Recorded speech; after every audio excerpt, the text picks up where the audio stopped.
Comme son nom l'indique, Monsieur Mangas est un fan de manga. Dernier de la race des guerriers mangas, il parcourt le mangaverse à la recherche d'œuvres à critiquer.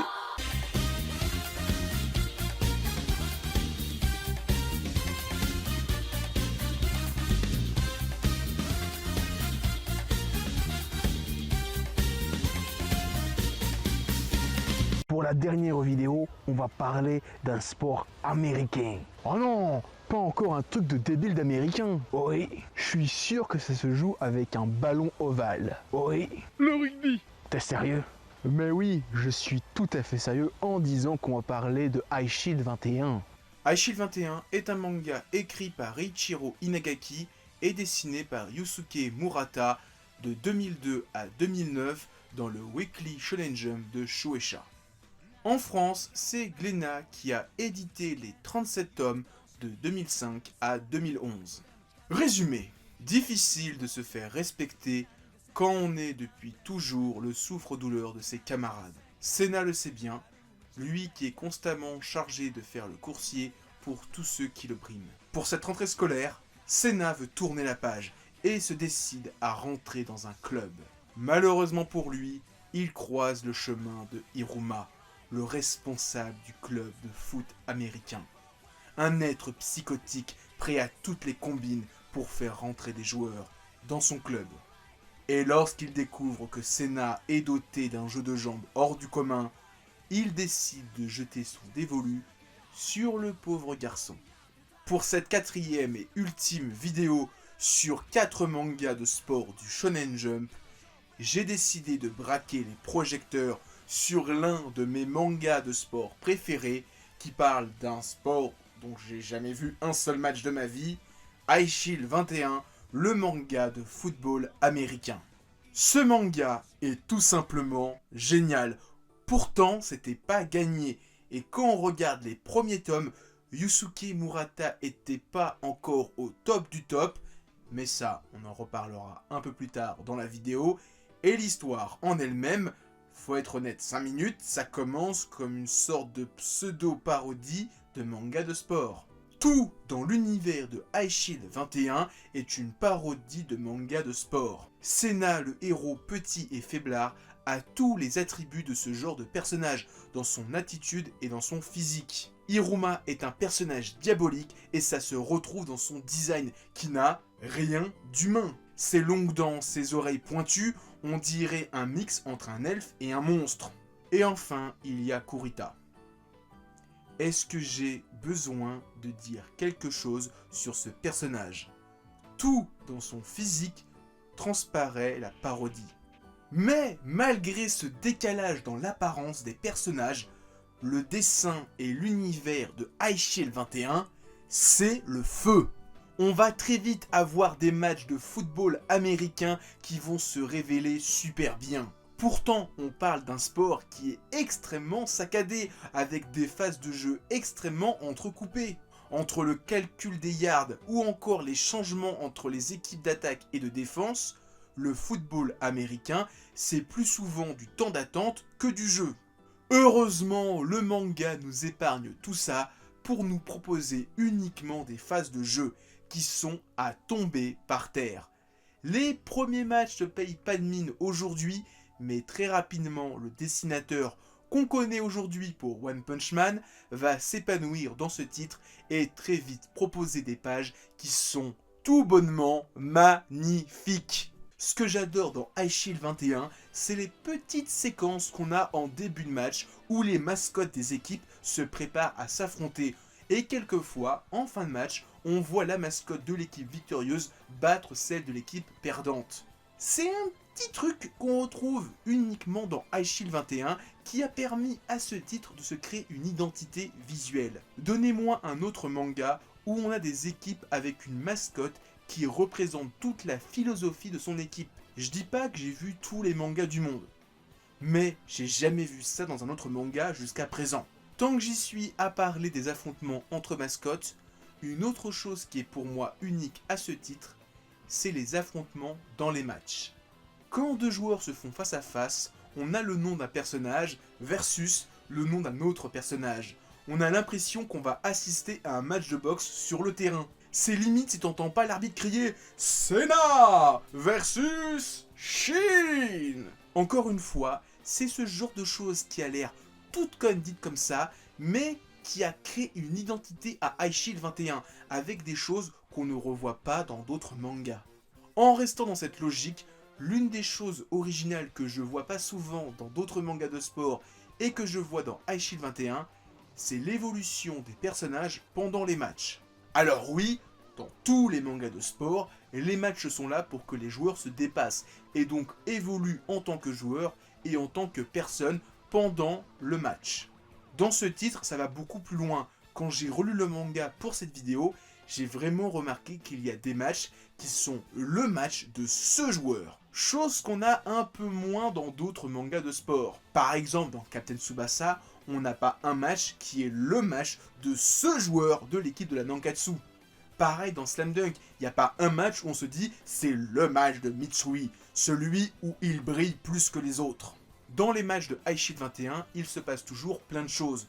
Senna va rencontrer un joueur super fort qui va le pousser à se dépasser. Mais à côté de ça, on a d'autres membres de l'équipe des Devil Bat qui vont avoir leur moment. Et souvent leur unique moment pendant un match de toute la série. Monta étape pas parce qu'il est un peu comme Senna, il a beaucoup de moments et bon, c'est un peu le second personnage principal de l'équipe. Alors, petit moment spoil sur certains points clés du manga. Kurita, pendant le match des Hakushu Dinosaures, il va se rappeler de sa première défaite en tant que joueur et comment il n'a pas su protéger Iruma et il veut empêcher ça une nouvelle fois. Il y a aussi le match contre les Shiryuji Naga, mais c'est plus un match pour les 3 membres fondateurs de l'équipe. Pour Musashi, on a un gros flashback pendant le match des Cebu Will Gunman. Et en même temps, ce match, c'est le match de son retour dans l'équipe. Pour les frères AAA et surtout Jumonji, ça commence un petit peu avant le match contre les Taiyo Sphinx. Et en fait, Jumonji a envie de casser cette image de voyou et prouver aux yeux du monde, et surtout à son père, que lui et ses potes ne sont pas des ratés. Pour Komotsubi, c'est avant le match contre les Kyoshin Poseidon, où il va se rendre compte qu'il y a une différence par rapport à ses camarades. C'est sa taille qui va commencer à le complexer. Pour Yukimitsu, c'est pendant le match des Shiryuji Naga. Il va prouver que même en étant quelqu'un qui n'a jamais fait de sport, il a pu vaincre des génies et leur prendre un touchdown. Et enfin Taki, alors lui c'est un crétin, il brille pas vraiment pendant toute la série. Son gros moment, c'est lors de sa première apparition et après ça... Venez, on passe à autre chose. Quoi? J'ai oublié quelqu'un? Non, je vois pas. Mais oui, je garde le meilleur pour la fin. Je parle bien sûr du capitaine de l'équipe des Daemon Devil Bat, celui qu'on appelle la tour de contrôle venue des enfers, le possesseur du cahier aux menaces, le grand Yoichi Iruma, qui vole allègrement la vedette à tous les personnages de la série. J'adore Senna, j'adore Monta, j'adore Kurita, mais Iruma, c'est quand même quelque chose. Son moment à lui, il y en a quelques-uns pendant plusieurs matchs, mais celui qui est vraiment le match d'Iruma, où on apprend des choses sur lui, c'est le match final de la série, où on apprend une partie de sa vie et l'histoire de son père. J'en dis pas plus et sortons de la zone spoiler. Après avoir parlé de ce qu'il y avait d'original et des petites différences avec ses camarades, revenons sur le déroulé de l'œuvre qui reste tout de même classique. Au départ, le manga commence avec Senna qui rejoint une équipe composée de seulement 2 joueurs, qui galèrent à faire des matchs qui doivent contraindre d'autres joueurs d'autres clubs à participer. Il y a vite fait des petites intrigues sur le fait que Senna doit cacher son identité qui va se révéler beaucoup plus importante par la suite. Le premier tournoi est perdu pour les Devil Bat qui va se reconstruire après cette défaite et devenir l'une des meilleures équipes du Japon et atteindre leur objectif d'aller au Christmas Bowl, la finale, la compétition qui oppose la meilleure équipe du Kanto à la meilleure équipe du Kansai.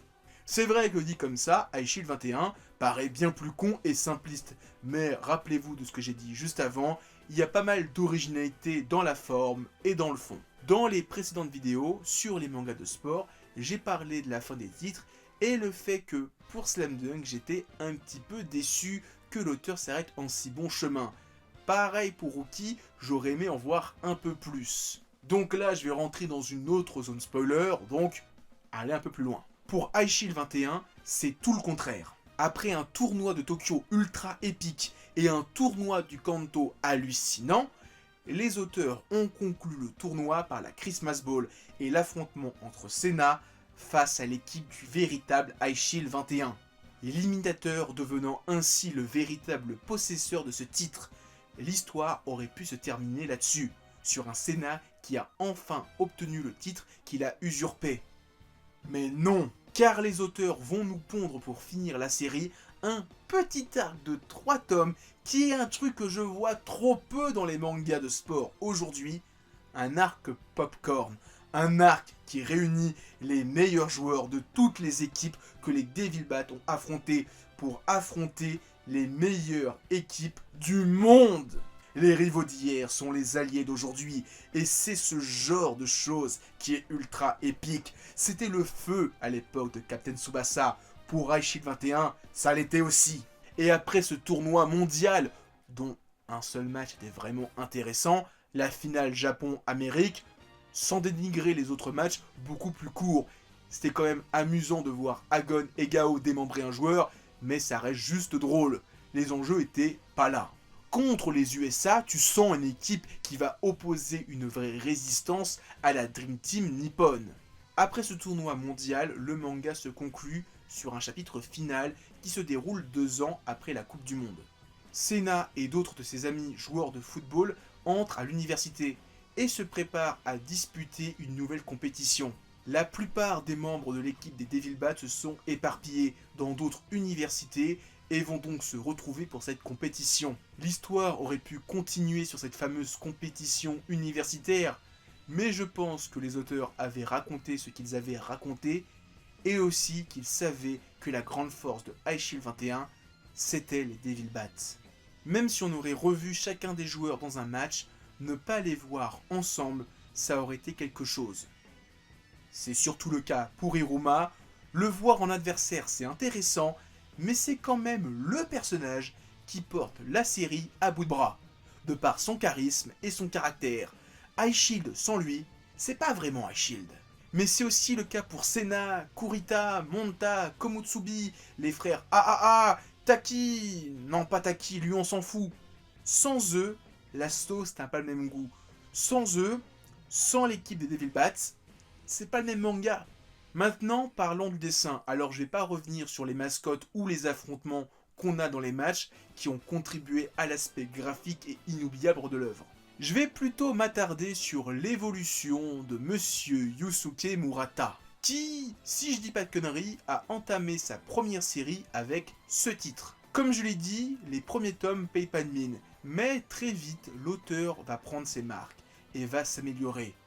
Beaucoup s'améliorer. Les premières pages qui avaient l'air hasardeuses deviennent très vite beaucoup plus franches du collier. On remarque aussi que l'auteur avait déjà cette habitude d'énormément redessiner ses personnages pour leur donner le design le plus parfait. Que ce soit Iruma, Monta ou d'autres personnages, entre leur première apparition et quelques chapitres plus loin, ils ont totalement été relookés. L'auteur s'amuse même à changer les coiffures des personnages, c'est le cas avec Agon et sa coupe rasta, l'apparence de la coupe a totalement changé entre les premiers et les derniers tomes. Ce souci d'améliorer le design des personnages est sûrement aussi là pour faciliter le dessin.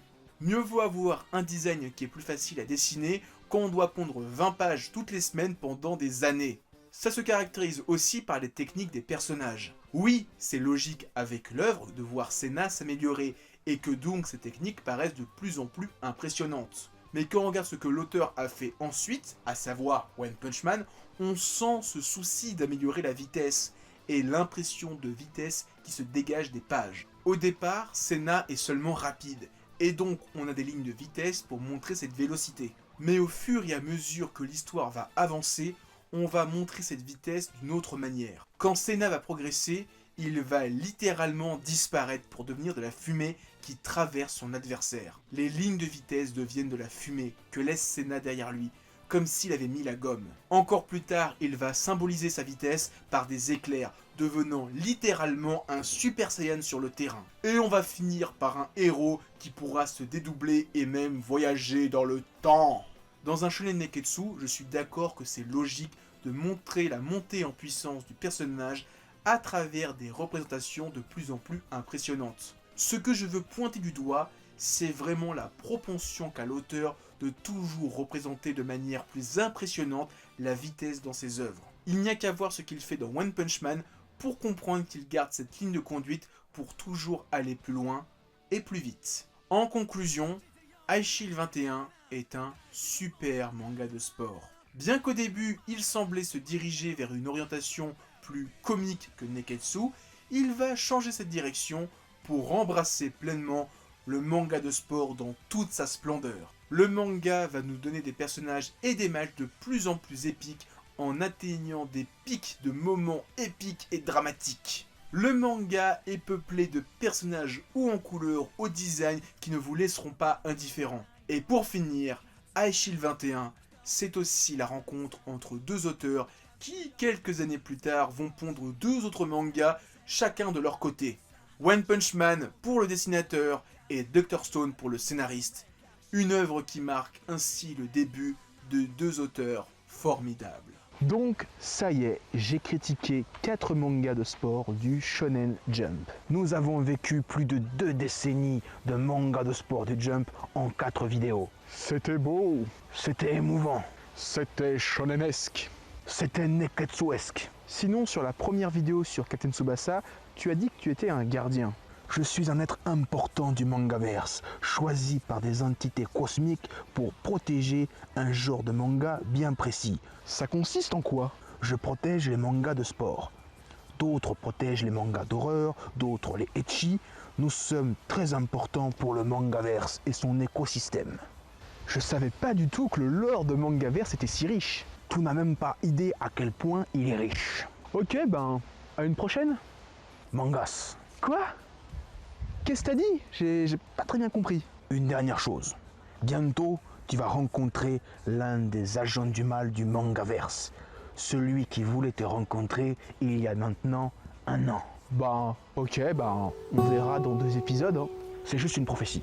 Tu comprendras dans l'épisode 9.